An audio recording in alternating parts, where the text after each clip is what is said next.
Alrighty, everybody. Welcome to the Mafia Members Podcast, a podcast for the Bills Mafia by the Bills Mafia. We are joined today by Ken Crippen from the Football Learning Academy. Very excited to have him here. So let's just jump right into it. The Mafia Members Podcast.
Alrighty, thank you again, Ken, for coming on the show. So why don't you go ahead and introduce yourself and kind of what you do?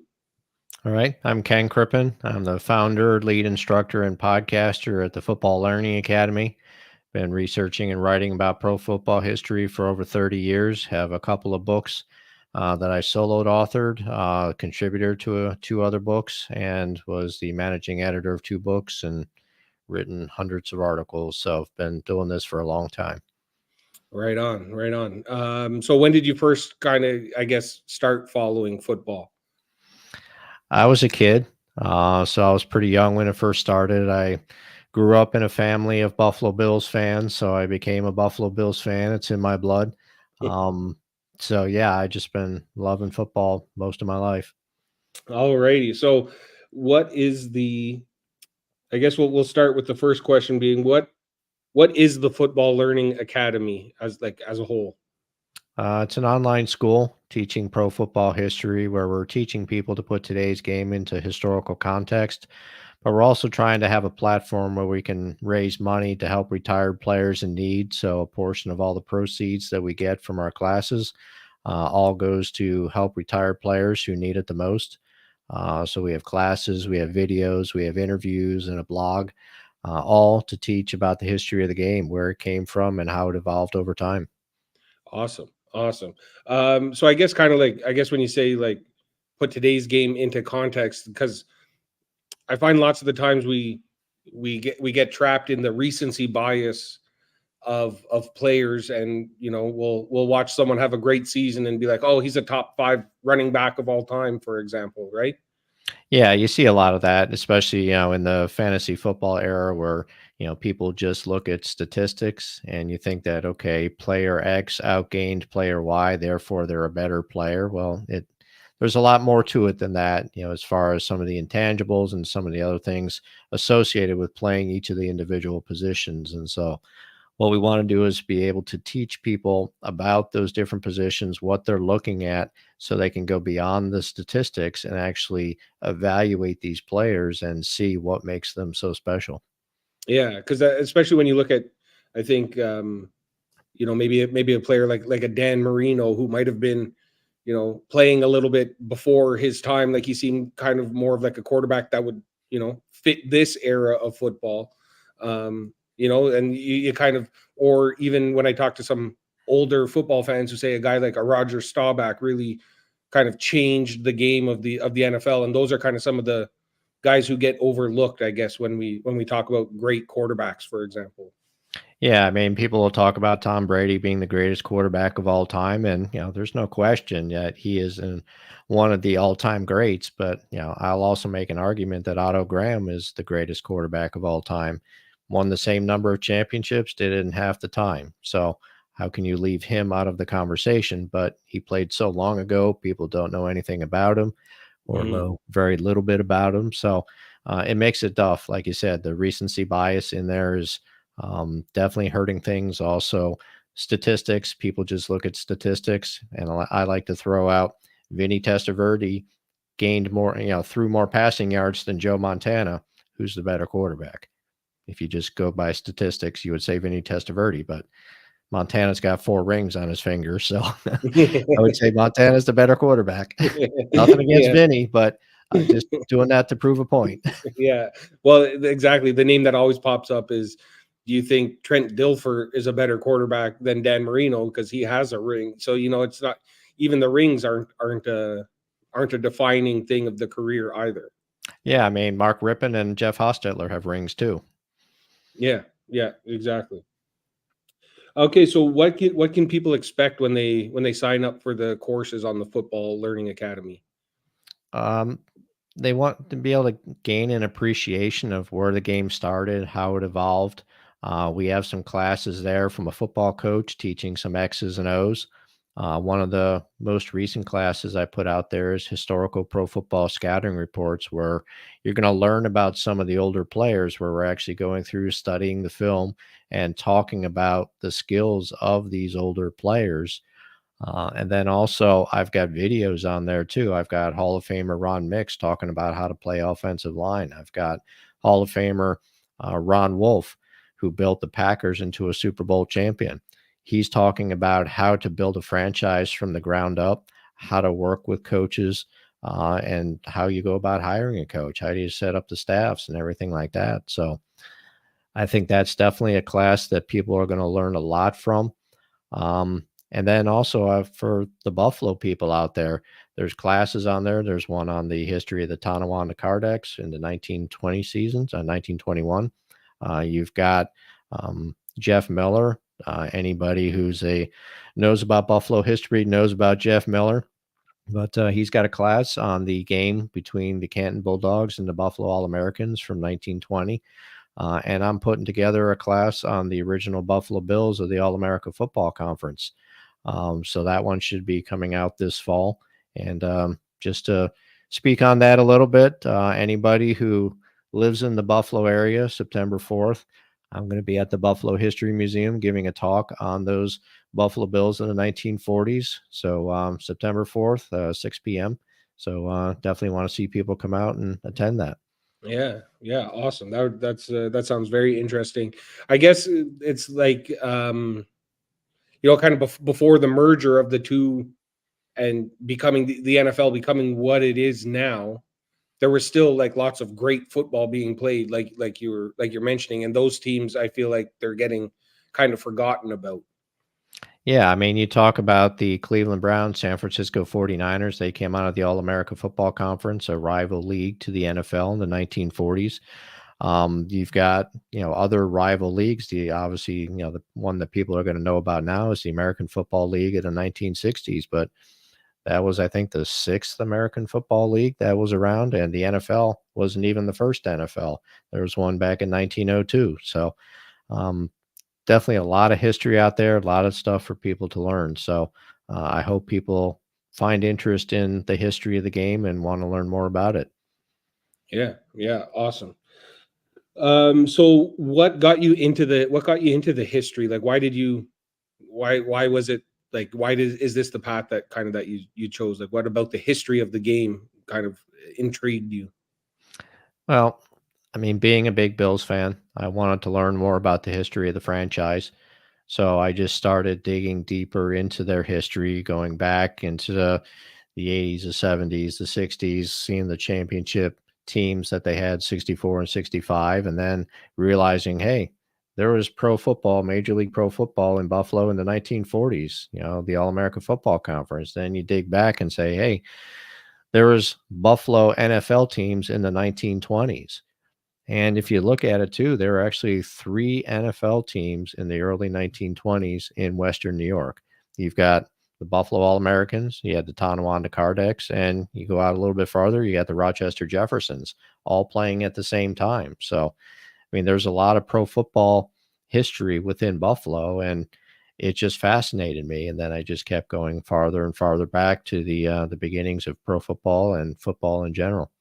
It's kind of like once you start peeling the layers of the onion, you can kind of dig deeper and you find more avenues of things to kind of talk about or discover. Yeah, it just kept expanding the farther I went back, and then, you start looking at the formations of the NFL and how things expanded from there, all the issues that they went through throughout their history to how it came to be what it is today. So, yeah, to me, it was absolutely fascinating, and I just couldn't learn enough about it. Right on. So then my follow-up question to that is like, why football? Like, what is there something about the game of football in particular that you liked about it, or kind of why not baseball, say, or something like that? Yeah, I mean, I love the strategy of football, but you obviously have strategy in baseball too. But it's just something about football that drew me to it. Not only, diving into the strategy and learning the X's and O's and how you counteract things. One team does one thing, this is how you counteract it, and vice versa. So it just was something that I fell in love with and just can't get enough of it at this point. Right on. So when we're talking about different kind of, I guess, kind of different eras as you move through the history of the game, do you have like a favorite time period? Like, is it the 60s, the current, or kind of what's your favorite kind of era of football? I'd say there's probably 2 of them. I would say pre-NFL through the first decade of the NFL, so, through the 1920s, but then also the 1940s. I mean, it was a fascinating time in pro football history. There were a bunch of different leagues trying to go up against the NFL at the same time. We're in the middle of World War II, so there was a lot of stuff going on. So I would say the 1940s as well as pre-NFL up to about 1929. Those are my favorites. Wow. Okay. Because yeah, I can imagine trying to play a game of football while there's a war going on overseas, and you don't know what's kind of going on. It must have been a crazy time to be focusing on on trying to play a game of football at the same time. Yeah, I mean, there were NFL teams. 1943, you had the Eagles and the Steelers merging together to form the Steagles, and then in the next year, you had the Cardinals and the Steelers merging together to form the Card Pits. And so, yeah, I mean, they were definitely struggling to get enough able-bodied players to play the games, and they even had to cut back on the number of teams in the league just to try to stay viable. Oh wow, that's crazy.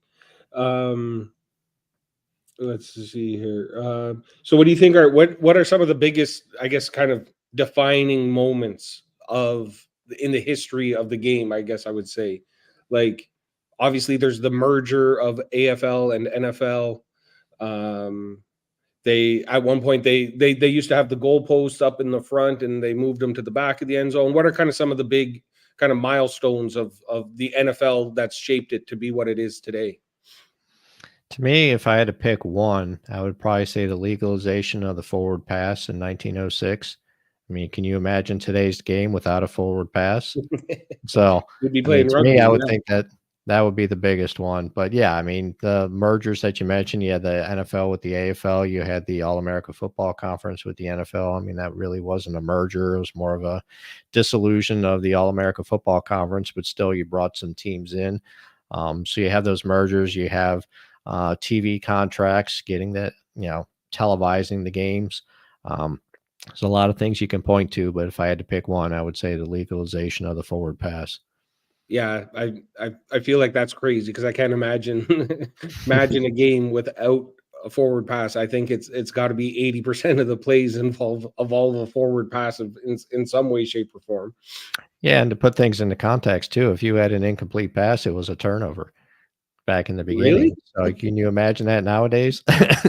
Incomplete pass is a turnover. So yeah, I mean, there's a lot of changes. Even though they did have the forward pass, there still were a lot of changes that were made over time to get it to what it is today. And to me, seeing that evolution is definitely fascinating. And again, it gets back to putting today's day game into historical context of where we came from to where we are now. Yeah, there's lots of quarterbacks in the league today that would struggle with an incompletion being a turnover. Mhm. A lot of guys, a lot of guys would be out of a job. I feel like. Mhm. Yeah, and the football was like a watermelon back then too. It was really, wide and stuff like that, so it wasn't easy or more like shot putting the ball instead of, throwing it like you are today. Oh, that's crazy. Um, so what do you think is currently happening rule change wise, or maybe scheme and play design wise, that's going to kind of change the league moving forward? Like, obviously we're introducing the new kickoff rules this year. We've changed rules as to what you can do to hit a quarterback legally. What are some of the things that you think are going to impact the game moving forward? Yeah, I mean, they keep making rules changes to favor the offense and hamstring the defense. So I think you're going to start seeing Arena Football League scores on a regular basis where it's like 65 to 62, stuff like that. So I think that's the way that they're going. I think it's going to get to a tipping point where it's going to go too far and they're going to have to start pulling it back a little bit. I mean, you saw some of the rule changes with the kickoffs, like you had mentioned, that they wanted to get rid of kickoffs. Well, then they took excitement out of the game. Now they're trying to put kickoff returns back into it. So I think they're going to just keep tweaking with things every year, change for change sake, which I'm not a big fan of. I definitely believe in player safety, but you can't tell me that you're focused on player safety when you want to get rid of these kickoff returns, and then the next year or two, you're putting kickoff returns back into it again. Well, where's the player safety? So, um, yeah, it's something where it's going to keep getting more and more skewed toward the offense.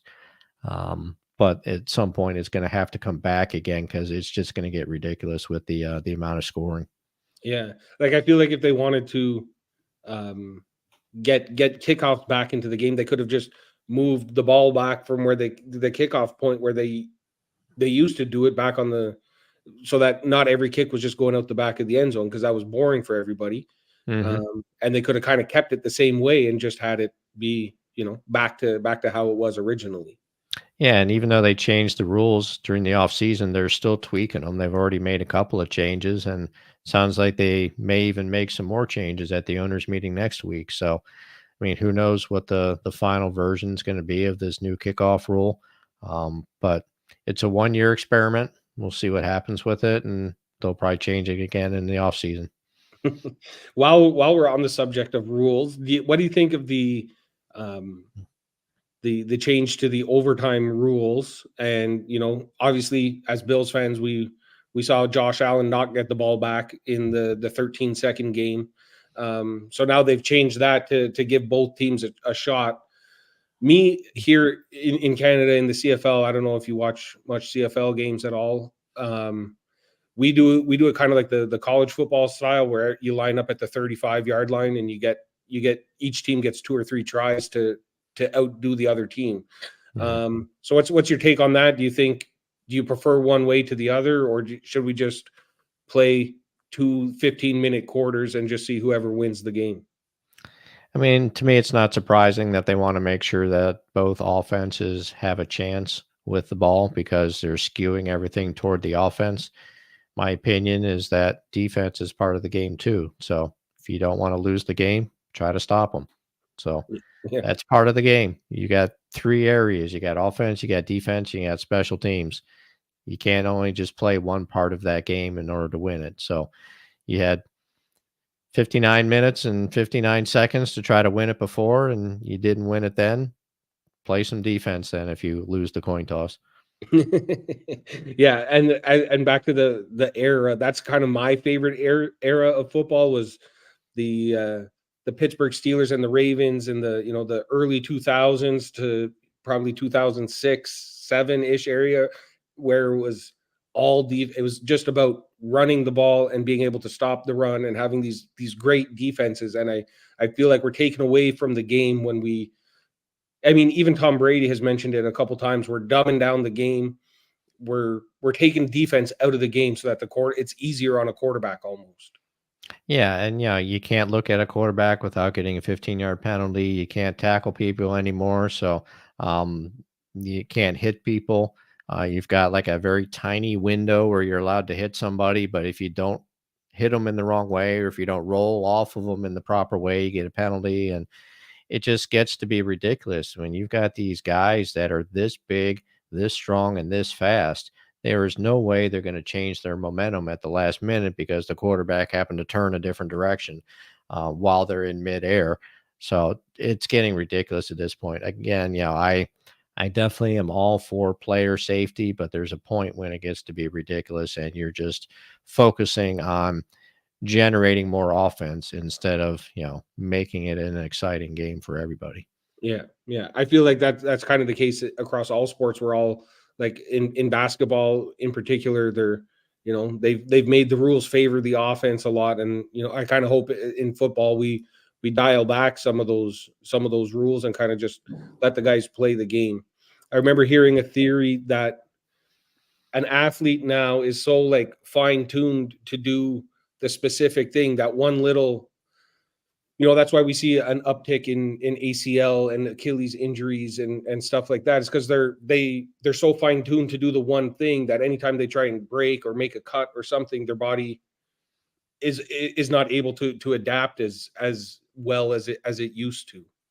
Yeah, especially if it's something that they've been doing since, junior high, high school time frame. It's built into how you play the game. And to suddenly change something by the time you get into your 20s and 30s as a pro, then yeah, it's going to make it more difficult after all of that intense training that you've had for a couple of decades. Yeah. Yeah. Okay. So we'll focus a little bit on your show here now. So you were saying before we got on, you went to Canton. So kind of what was the highlight of being in Canton and seeing the Pro Football Hall of Fame? For me, it was probably seeing the ledger sheet from the Allegheny Athletic Association showing that Pudge Heffelfinger was the first paid professional football player. Seeing that in person, I mean, I knew about it. I knew the history of how we found it, stuff like that. But, seeing that documentation of this is the beginning of pro football, to me, that was pretty special. So that's something that I'm always going to remember. Yeah, that's awesome. And you've had a lot of big name guests on your show. Who is kind of your favorite, or do you have a guest that stands out the most? Yeah, I mean, I don't want to leave anybody out. I mean, I've had a lot of great people I've interviewed over the years. I mean, I've interviewed 16 Hall of Famers, I think, at this point, hundreds of players in everything that I've done. But I'd say Bill Parcells was definitely fun. Watching his press conferences, you kind of get a little nervous of, how's it going to go when you interview him. But he was probably one of the nicest people I've ever interviewed. So that one was a lot of fun. This was when he was president of the Dolphins, and it was probably about 2 weeks before he made the announcement that he was going to be permanently retiring from football. So you could tell he was nice and relaxed. He was up at Saratoga, just enjoying himself. So, um, yeah, that's probably one of the reasons why it was so easy for him to talk. So that was definitely a fun interview. Ben Troop, tight end, played with the Titans and the Buccaneers. Great guy. Does so much to help out his community. Very selfless, but incredibly funny. So I've got several interviews with him. I got the podcast interview, and there's 2 interviews on the Football Learning Academy website with him. So people definitely need to check that out. Zeke O'Connor played for the 1948 Buffalo Bills. This is a guy that devoted his life to helping other people through the Sir Edmund Hillary Foundation in Canada. So he was great. People that Buffalo fans are going to enjoy listening to. You got Marlon Kerner, Daryl LaMonica, Jeff Nixon, Marcus Ogden. They all played for the Bills. So, yeah, it's hard to pick just one. There are lots of people that I truly enjoyed talking to. Did he give Bill Parcells a couple little jabs for the Super Bowl that he beat us in?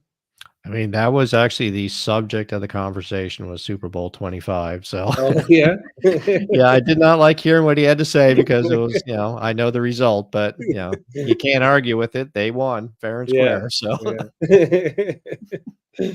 Okay, right on. So we'll talk a little bit about the upcoming season. What do you think of the Bills what they've done this offseason, kind of where we're at right now?